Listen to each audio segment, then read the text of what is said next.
नमस्कार दोस्तों, नारद मुनि ज्ञानी घुमक्कड़ में आपका एक बार फिर से स्वागत है। आज हम हैं मोतिहारी की यात्रा पे। मोतिहारी बिहार के पूर्वी चंपारण का जिला मुख्यालय है। ये पटना से लगभग 165 किलोमीटर की दूरी पे है। यदि आप सड़क मार्ग से जाएंगे तो आपको सड़क के दोनों ही ओर बहुत ही खूबसूरत पेड़ देखने को मिलते हैं। यदि आप गर्मी के सीजन में जाएंगे तो यहाँ आपको सड़क के दोनों ही ओर आम और लीची की बागवानी दिखाई देगी। आम के पेड़ तो आपने हर जगह देखे होंगे, लेकिन लीची के जो पेड़ हैं वो बहुत ही खूबसूरत लगते हैं जब उन पे लीची होता है। तो यदि आप लीची के सीजन में जा रहे हैं तो आप लीची के पेड़ के साथ फोटो भी खिंचवा सकते हैं। यदि आप ट्रेन से आते हैं तो मोतिहारी स्टेशन का नाम बापू धाम मोतिहारी कर दिया गया है। इसे काफी खूबसूरत बनाया जा रहा है। यहाँ स्टेशन पे आपको जगह जगह गांधी जी के विचार लिखे हुए मिल जाएंगे और गांधी जी से संबंधित बहुत सारी पेंटिंग और मूर्तियां आपको यहाँ पे स्टेशन पे ही मिल जाएंगी। यहाँ गांधी जी की जवानी की मूर्तियां ज्यादा हैं पूरे मोतिहारी में, जबकि बाकी देश के हिस्सों में आपको उनके बुढ़ापे की मूर्तियां ज्यादा मिलती हैं।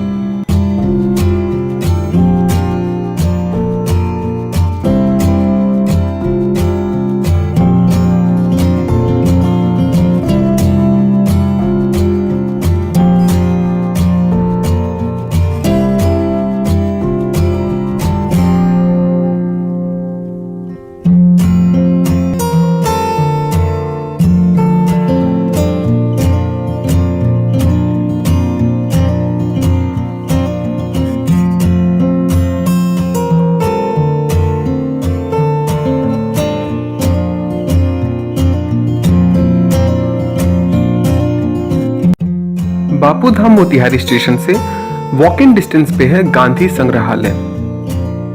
यहाँ गांधी संग्रहालय में बच्चों के खेलने के लिए पार्क है। 1917 में जब चंपारण में गांधी जी आए थे तो उस समय जैसे दिखते थे वैसे ही यहाँ पे उनकी मूर्ति लगी हुई है, उसी वेशभूषा में।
यहाँ संग्रहालय में गांधी जी से संबंधित काफी कुछ रखा हुआ है। काफी पुरानी पुरानी उनकी तस्वीरें हैं और मूर्तियां हैं, लेकिन संग्रहालय की हालत बहुत अच्छी नहीं है। इसे और बेहतर बनाने की जरूरत है।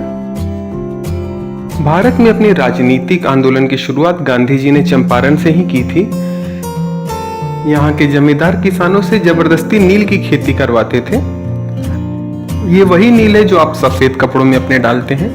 आजकल जो नील बनाया जाता है वो उस तरीके से नहीं बनाया जाता है। ये औद्योगिक खेती होती थी और अंग्रेज बहुत ही सस्ते में किसानों से नील खरीद लेते थे, जबकि यहाँ के किसान नील की खेती नहीं करना चाहते थे। वो अपने खेतों में अनाज उगाना चाहते थे जिसे वो खा सकें, और इसी के विरोध में किसानों ने अपना आंदोलन शुरू किया।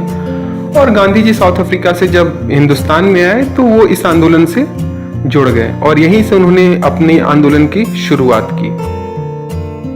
यहाँ गांधी संग्रहालय में आपके लिए नील के पेड़ लगाए गए हैं, जिसे आप देख सकें कि नील के पेड़ कैसे होते हैं। तो ये काफी खूबसूरत सा लगता है। और इस किसान आंदोलन में गांधी जी की गिरफ्तारी हुई थी धारा 144 के उल्लंघन में, और इसी स्थान पर न्यायालय में उन्हें पेश किया गया था, जहां ये 48 फीट ऊंचा खंभा आज स्थापित किया गया है उन्हीं की याद में।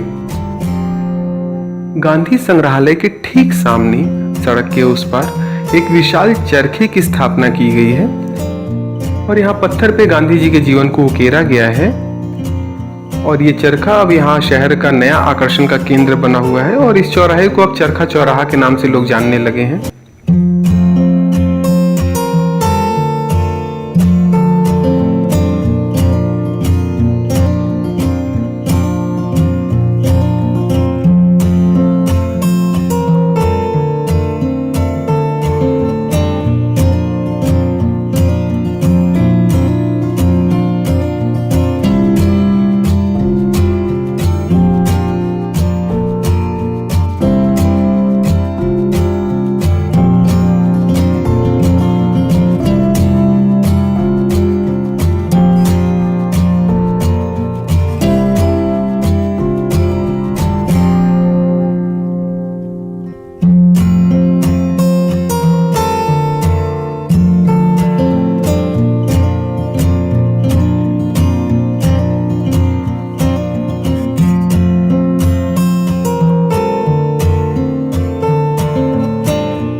अब हम आगे बढ़ते हैं मोती झील की ओर।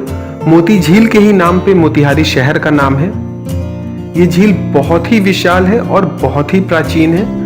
ये 302 एकड़ में फैला हुआ है ये झील, और प्राचीन काल में इसमें मोती की खेती होती थी। बाद में इसमें मत्स्य पालन शुरू हुआ। पिछले कुछ दशकों से झील की हालत बहुत ही खराब थी और लगभग झील का 70 से 80% हिस्सा जलकुंभी और खरपतवार से भर गया था और ये झील नाले जैसा दिखने लगा था। ये झील जैसा दिखता ही नहीं था। लेकिन 2017 में सरकार ने इनिशिएटिव लिया और इस झील की सफाई शुरू करवाई और आज की डेट में ये झील पूरी तरह से साफ हो गया है जलकुंभी और खरपतवार से। और झील जो कि पहले नाले जैसा दिखता था, अब काफी साफ सुथरा, जैसा कि आप देख रहे हैं, दिखने लगा है। लेकिन अभी भी किनारे के जो हिस्से हैं वो और बेहतर बनाए जाने चाहिए और इसे एज अ टूरिस्ट अट्रैक्शन के रूप में विकसित करना चाहिए। यहाँ पे अभी काफी कुछ किया जा सकता है जिससे ये शहर के मुख्य आकर्षण में शामिल हो सके।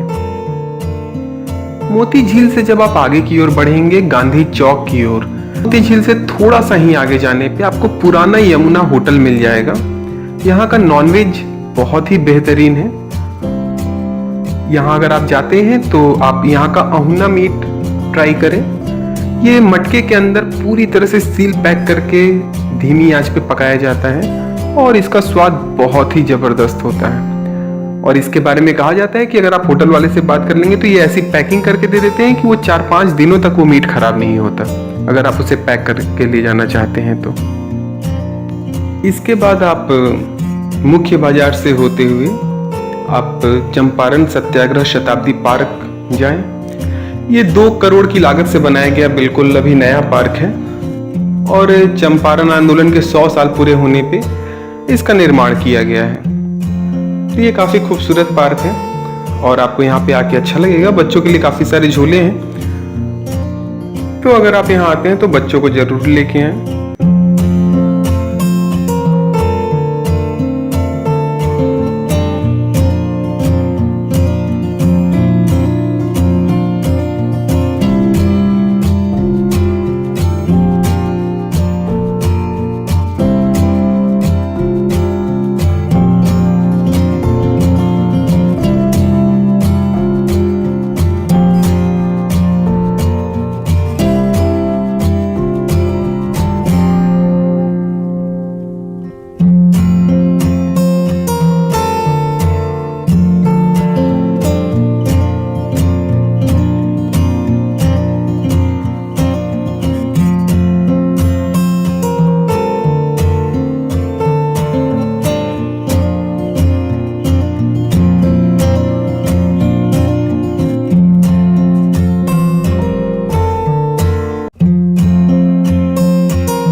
चंपारण सत्याग्रह शताब्दी पार्क के बगल में ही अंग्रेजी के प्रसिद्ध साहित्यकार जॉर्ज ऑरवेल का जन्म हुआ था।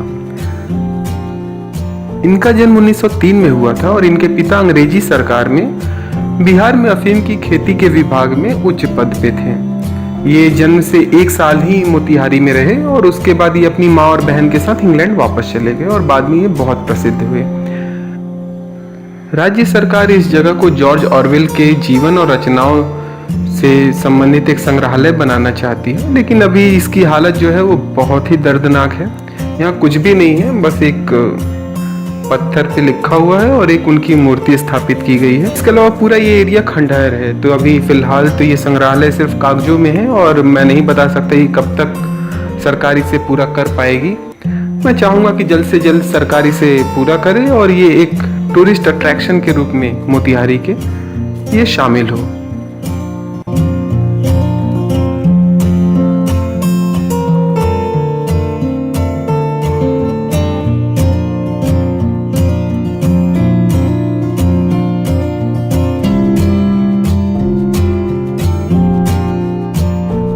इसके बाद मोतिहारी से 1 घंटे की दूरी पे केसरिया है, जहां पे दुनिया का सबसे ऊंचा बौद्ध स्तूप है। अभी इससे रिलेटेड वीडियो आप मेरे चैनल पे देख सकते हैं। इसे अभी पूरी तरह से विकसित नहीं किया गया है और ये भी भविष्य में बिहार के मुख्य टूरिस्ट अट्रैक्शन में से एक होगा। तो इसी के साथ ये वीडियो मैं खत्म कर रहा हूँ। फिर हम मिलेंगे एक नई यात्रा के साथ। वीडियो पसंद आया हो तो लाइक और शेयर जरूर करें और अगर आपके मन में कोई सवाल है या मेरे लिए कोई सजेशन है तो कमेंट बॉक्स में लिखें और चैनल को सब्सक्राइब करना बिल्कुल न भूलें। तो अगले वीडियो में फिर मिलते हैं। धन्यवाद।